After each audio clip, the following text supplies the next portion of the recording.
नमस्कार, मैं हूं आपके साथ इश्तियाक अहमद और आप देख रहे हैं आर्य न्यूज। स्वागत है आपका हमारे खास बुलेटिन मध्य प्रदेश और छत्तीसगढ़ के। मध्य प्रदेश के छतरपुर जिले में रविवार सुबह दिल दहला देने वाली घटना सामने आई है। इस घटना में करंट लगने से एक ही परिवार के 6 लोगों की मौत हो गई। ये घटना जिला मुख्यालय से करीब 42 किलोमीटर दूर बीजावर पुलिस थाना अंतर्गत महुआ झाला गांव में हुई है। मध्य प्रदेश के मुख्यमंत्री शिवराज सिंह चौहान ने इस दुर्घटना पर गहरा दुख व्यक्त किया है। उन्होंने कहा कि ईश्वर से प्रार्थना है कि वह दिवंगत आत्माओं को शांति और परिजन को ये गहन दुख सहन करने की शक्ति दे। और वहीं बीजावर पुलिस थाना प्रभारी मुकेश सिंह ठाकुर ने बताया कि महुआ झाला गांव में एक शौचालय का निर्माण किया जा रहा था। इसके लिए सेप्टिक टैंक बनाया गया था और उसके ऊपर लेंटर की छत डाली दी गई थी। उन्होंने बताया कि सुबह इस छत पर लगी सेटिंग को हटाने के लिए एक व्यक्ति सेप्टिक टैंक में उतरा और टैंक में रोशनी के लिए लगाई गई लाइट से अचानक करंट फैल गया और वह उसकी चपेट में आ गया। इस व्यक्ति को बचाने के लिए उसके परिवार के 5 अन्य लोग भी एक एक कर सेप्टिक टैंक में उतर गए और वो भी करंट की चपेट में आ गए, जिससे 6 लोगों की मौत हो गई।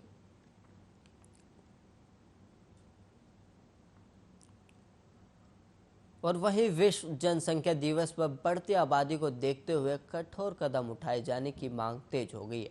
पूरे देश में उत्तर प्रदेश की नई जनसंख्या नीति की चर्चा है। इसी बीच मंदसौर जावरा से भाजपा सांसद सुधीर गुप्ता ने फिल्म अभिनेता आमिर खान को लेकर विवादित बयान दिया है। जनसंख्या नियंत्रण के लिए कठोर कदम उठाने की मांग करते हुए सुधीर गुप्ता ने कहा कि भारत की आबादी को असंतुलित करने में आमिर खान जैसे लोगों का हाथ है।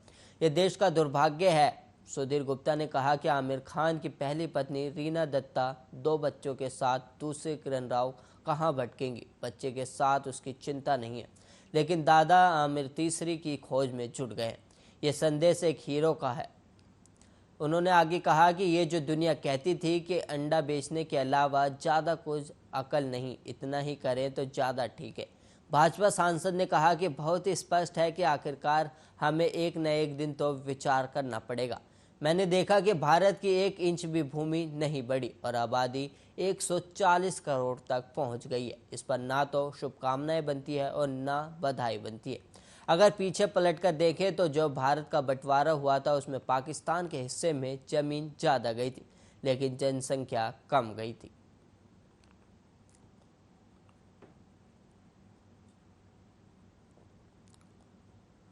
और वहीं मध्य प्रदेश में वैक्सीन का स्टॉक खत्म हो गया है। ऐसे में प्रदेश में 12 से 14 जुलाई तक कोरोना की वैक्सीन टीका अभियान के तहत नहीं लगेगी। हालांकि जिले में उपलब्ध स्टॉक से वैक्सीन लगाने के सत्र आयोजित कर सकेंगे। इस संबंध में राज्य टीकाकरण अधिकारी संतोष शुक्ला ने सभी CMHO और जिला टीकाकरण अधिकारियों को निर्देश भेजे हैं। इसमें लिखा है कि राज्य सरकार की तरफ से जिलों को वैक्सीन नहीं भेजी जाएगी।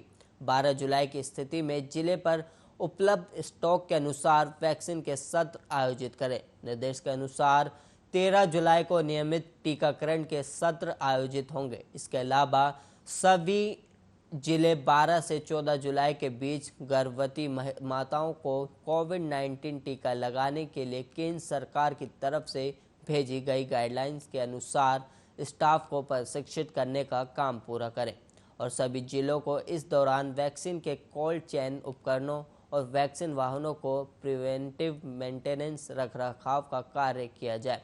साथ ही कोल्ड चेन फोकल पॉइंट स्तर पर उपलब्ध कोविड-19 वैक्सीन का सत्यापन रिकॉर्ड के अनुसार करने को कहा गया है। बता दें, राज्य में अब तक 2,39,34,746 लोगों को वैक्सीन लग चुकी है। इसमें से 2,01,43,708 लोगों को पहला डोज और 37,91,038 लोगों को दूसरा डोज लगा है।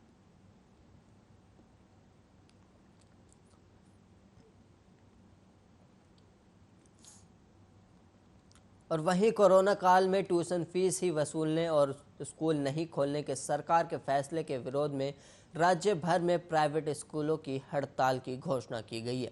सरकार के फैसले के विरोध में सागर में भी सभी प्राइवेट स्कूल सांकेतिक हड़ताल करेंगे। हड़ताल के दौरान 12 जुलाई को ऑनलाइन क्लासेस बंद रखी जाएंगी, लेकिन 13 जुलाई से रोजाना की तरह ऑनलाइन क्लासेस लगाकर विद्यार्थियों को पढ़ाई कराई जाएगी। Society of educationist and welfare association के प्रदेश अध्यक्ष धर्मेंद्र शर्मा ने बताया कि शनिवार को संगठन की कोर समिति की बैठक आयोजित की गई थी। बैठक में निर्णय लिया गया है कि 12 जुलाई को विरोध में सांकेतिक हड़ताल की जाएगी।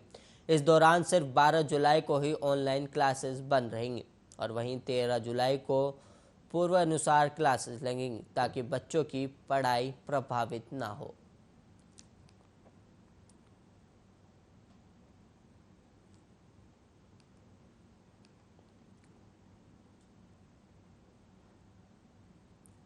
आता साटा प्रथा के कारण एक महिला की जान जाने के बाद मध्य प्रदेश में एक कुप्रथा के चलते महिला की जान जाते जाते बची।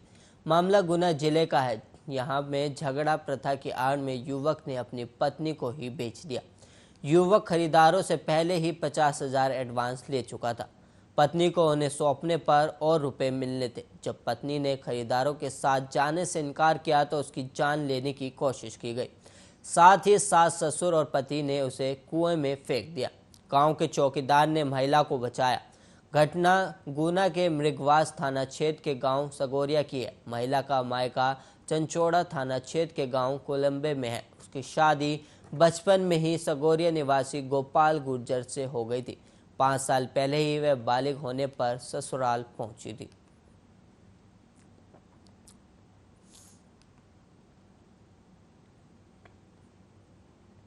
और वहीं बिलासपुर में संविदा कर्मचारियों की नियमितीकरण संविदा अवधि के गणना सेवाकाल अवधि में करण समेत 12 मांगों को लेकर बिजली कर्मचारी संघ 15 जुलाई से रायपुर डगनिया स्थित मुख्यालय के सामने अनिश्चितकालीन धरने पर बैठेंगे।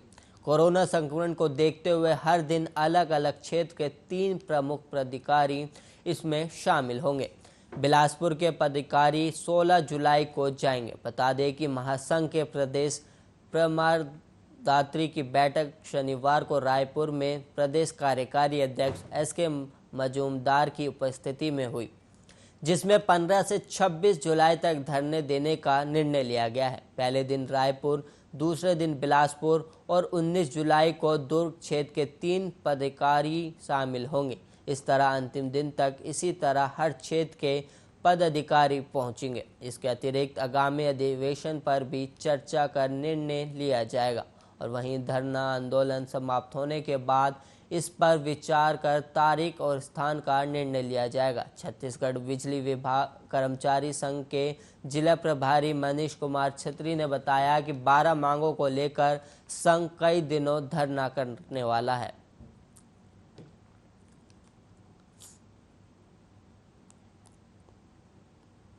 और वहीं छत्तीसगढ़ के सीएम भूपेश बघेल ने कोरोना वैक्सीन को लेकर केंद्र सरकार पर निशाना साधा है। उन्होंने कहा कि केंद्र सरकार हमें वैक्सीन नहीं देगी तो हम क्या लगाएंगे। सीएम ने आगे कहा कि हमें जितनी वैक्सीन केंद्र सरकार ने दी थी वो हमने लगा दी है। हम गुजरात और मध्य प्रदेश की तरह नकली वैक्सीन तो नहीं लगा सकते। भूपेश बघेल ने कहा केंद्र सरकार ने हमें जितनी वैक्सीन दी थी उन्हें हमने लगा लिया है। छत्तीसगढ़ में हम 1 करोड़ से अधिक वैक्सीन लगा चुके हैं। अब केंद्र सरकार हमें वैक्सीन नहीं देगी तो हम क्या लगाएंगे। वहीं मध्य प्रदेश और गुजरात की तरह नकली वैक्सीन तो नहीं लगा सकते। बीजेपी पर निशाना साधते हुए उन्होंने कहा बीजेपी की आदत है दूसरों पर दोष मढ़ने की। हालांकि हालिया कैबिनेट फेरबदल इसका उदाहरण है। वैक्सीन और लॉकडाउन को खुद पीएम नरेंद्र मोदी ने हैंडल किया। जब टीकाकरण को धीमा हुआ तो उन्होंने हर्षवर्धन पर दोष लगाया और इस तरह उन्हें जाने दिया गया। और वहीं केंद्रीय स्वास्थ्य मंत्रालय ने बताया कि राज्यों, केंद्र शासित प्रदेशों और प्राइवेट अस्पतालों के पास कोरोना की 1.44 करोड़ से अधिक टीके हैं। उसने बताया कि राज्यों और केंद्र शासित प्रदेशों को अभी तक सभी स्रोतों से 38.60 करोड़ से अधिक टीके मुहैया कराए गए हैं और 11,25,140 वैक्सीन दिए जाने हैं।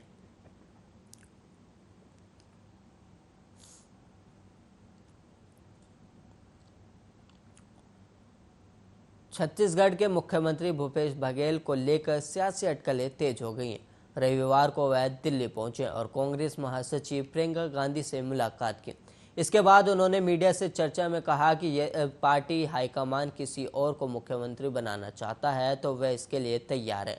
सोनिया गांधी के निवास 10 जनपद में प्रियंका गांधी से मुलाकात के बाद बघेल ने कहा कि उन्होंने हाईकमान के कहने पर ही छत्तीसगढ़ के सीएम पद की शपथ ली थी।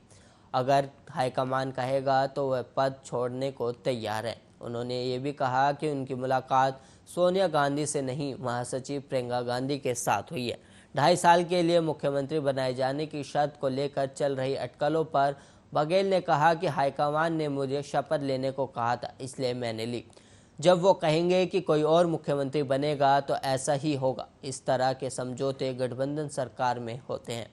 और वहीं जनपद के बाहर पत्रकारों से चर्चा में बघेल ने कहा कि वह अगले साल उत्तर प्रदेश में होने जा रहे विधानसभा चुनाव में जिम्मेदारी लेने को तैयार हैं। और वहीं भूपेश ने कहा, छत्तीसगढ़ में कांग्रेस के पास 2/3 बहुमत है। मैंने प्रियंका गांधी जी से मुलाकात की, अब पीएल पुनिया जी से मिलना है। अगर हाईकमान मुझे आने वाले यूपी चुनाव में जिम्मेदारी देता है तो मैं इसके लिए तैयार हूं।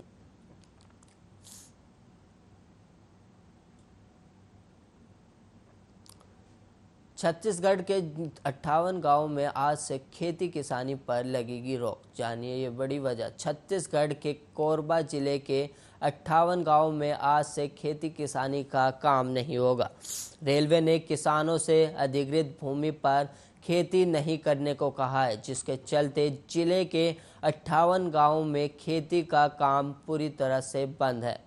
दरअसल रेल कॉरिडोर के तहत अधिकृत भूमि पर खेती के लिए रोक लगाई गई है। बता दें कि Gevra road Pendra rail corridor में कोरबा जिले के 58 गांव शामिल हैं।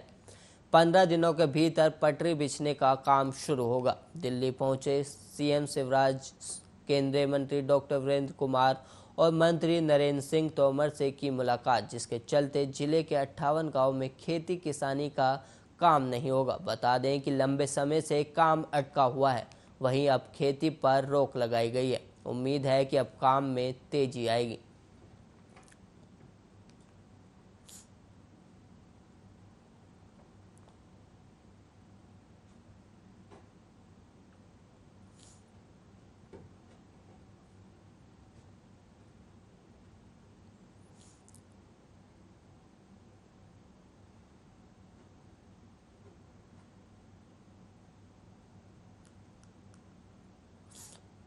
वैसे तो डॉल्स बच्चों के लिए सबसे पसंदीदा खिलौना में शामिल है, लेकिन जब बात भूत प्रेतों की आ जाती है तो ये ही सबसे ज़्यादा डरावने लगने लगती है। तो सोचिए क्या हो अगर आप एक डरावने डॉल्स आइलैंड पर पहुंच जाएं और वहां चारों तरफ सिर्फ और सिर्फ डरावनी डॉल्स हो। दरअसल मैक्सिको सिटी से 17 मील साउथ में एक छोटा सा आइलैंड है, जिसका नाम ला इस्ला डे ला म्यूनिकास है, लेकिन अब ये डॉल्स आइलैंड के नाम से जाना जाता है। क्या है पूरी कहानी, जानने के लिए देखिए रिपोर्ट।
हजारों की संख्या में डरावनी डॉल्स पेड़ से लटकी देखी गई थी और इस आइलैंड को तैरता हुआ बगीचा भी कहा जाता है, जिसे मैक्सिको में चिनमपा भी कहा जाता है। इस आइलैंड पर लटकी हुई टूटी फूटी डरावनी हजारों डॉल्स के पीछे की कहानी भी काफी डरावनी है। कहा जाता है कि सेंटाना बुरेरा नाम का एक व्यक्ति अचानक अपने परिवार को छोड़कर अकेला ही इस आइलैंड पर रहने के लिए आया था और सेंटाना के आने के बाद कुछ लोग इस आइलैंड पर घूमने आए थे, जिनके साथ एक छोटी बच्ची भी थी। तभी उस बच्ची की मौत आइलैंड के किनारे डूबने से हो गई थी। बच्ची की मौत जिस जगह हुई थी, सेंटाना को उसी जगह एक डॉल तैरती हुई नजर आई। कहा जाता है कि सेंटाना को महसूस हुआ कि उस डॉल में उस बच्ची की आत्मा है, जिसकी यहाँ डूबने से मौत हुई थी। सेंटाना उस डॉल को पेड़ पर लटका देते हैं और इसी तरह ये सिलसिला कई सालों तक चलता रहा। उन्हें रहस्यमय तरीके से आइलैंड के किनारे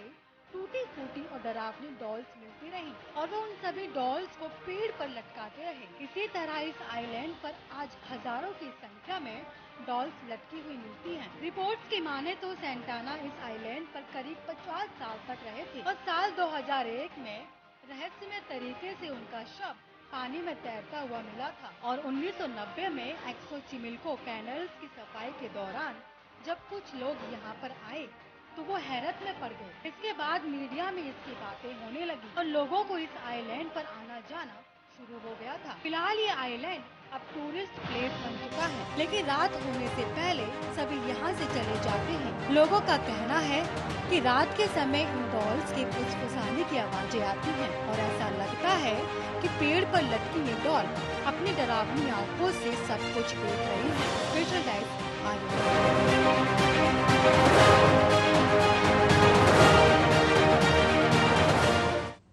देश में कई भूतिया जगह है जहां लोग जाने के नाम से ही कतराने लगते हैं। ऐसी ही एक जगह है मौत की खदान।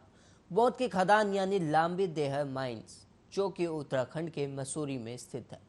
इसे उत्तराखंड की सबसे डरावनी और खतरनाक जगह माना जाता है। यह खदान अब खंडर बन चुकी है। आखिर क्यों लोग वहां जाने से कतराते हैं, देखिए ये रिपोर्ट।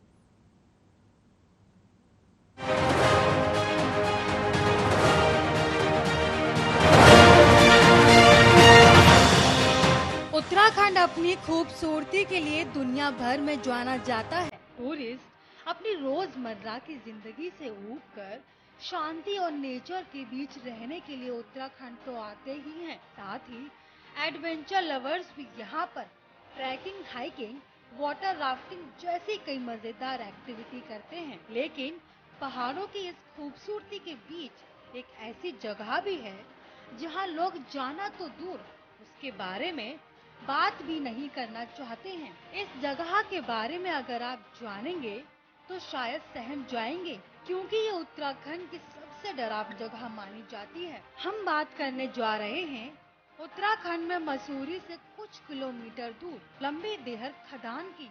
बताया जाता है कि इस जगह के कुछ किलोमीटर तक लोगों को दहशत और डर का एहसास होता है। कई भूतिया और डरावनी कहानियाँ इस खदान से जुड़ी हुई हैं, जो लोगों को इस ओर कदम बढ़ाने से रोक देती हैं।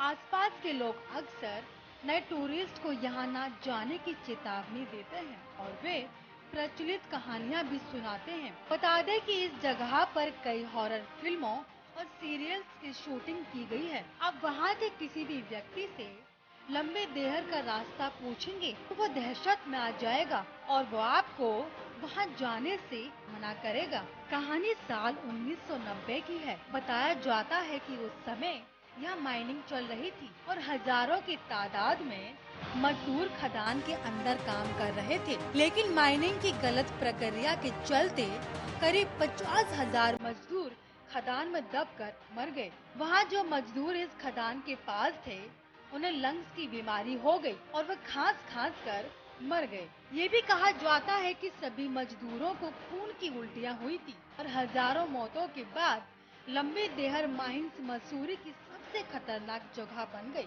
उस भयानक हादसे का एहसास आज भी वहाँ जाने वाले लोगों को होता है। कईयों ने बताया कि वहाँ का माहौल इतना नेगेटिव लगता है मानो जीने का कोई मकसद ही ना बचा हो।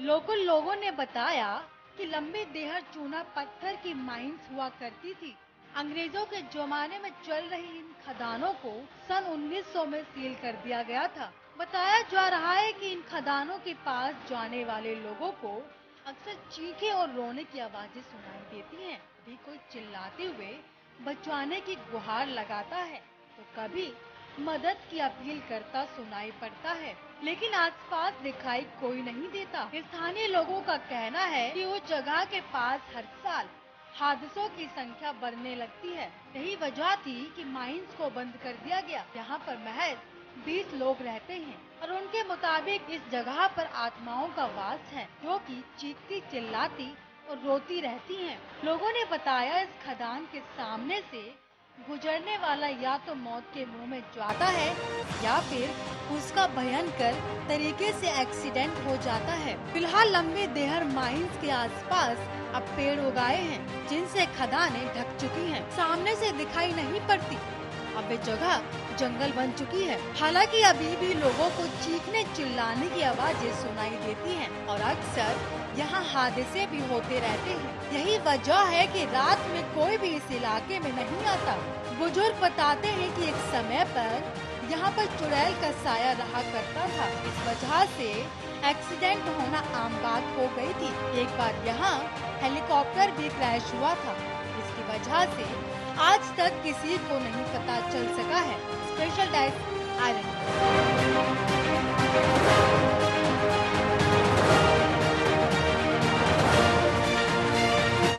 इस बुलेटिन में इतना ही। ऐसी ही तमाम खबरों के लिए आप देखते रहिए आर्या न्यूज।